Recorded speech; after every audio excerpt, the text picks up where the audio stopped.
Ngibingelele kuwe mlaleli, ngiyathemba uthaphila-ke. Mina ngizocela kuwe-ke laphana-ke ukuthi-ke uma ngabe usamusha kuleli khasi-ke leli-ke wenze okulungile-ke laphana-ke ucindezele-ke ibhathini subscribe nje akubizi imali kumakhala nje ukhishwe nesenti-ke elimnyama-ke leli-ke khona uzokwazi ukuthi nezinye-ke iy'ndaba ezintsha-ke nje engizokulethela zona-ke kulo-ke leli khasi-ke leli-ke kusukela-ke manje-ke. So zingaphuthi-ke lezi ndaba ongakwenza-ke njengamanje ukuthi-ke ucindezele-ke ibhathini subscribe njengamanje-ke.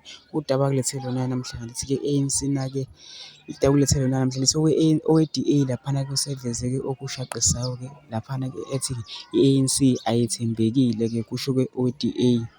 Zikwangqingetshe-ke izingxoxo zokwakha uhulumeni wobambiswano e-Gauteng phakathi kwe-ANC ne-DA. Kubangwa ukwabelana ngezikhundla zabaphathiswa beminyango kahulumeni. I-DA ithi i-ANC ikhombisa ukungethembeki uma ifihla amaqembu efuna ukuwafaka kuhulumeni wobambiswano ukuphikisana nesigatshana sika-16 sesivumelwano se-GNU. I-DA ithi ayizidubi izingxoxo kepha isazobonisana nobuholi be-ANC kuzwelonke. Mina ngicela kuwe laphana singene ema-comment section ufushe umbono wakho-ke ngalo-ke lolu daba-ke lolu-ke ukuthi-ke wena-ke ucabanga kanjani-ke masicindezela nebhathini nje subscribe nje akubizi imali kumakhala nje ukhishwe nesenti-ke elimnyama-ke leli-ke khona uzokwazi ukuthi nezinye iy'ndaba-ke ezintsha-ke engizokulethela zona-ke kulo-ke leli khasi.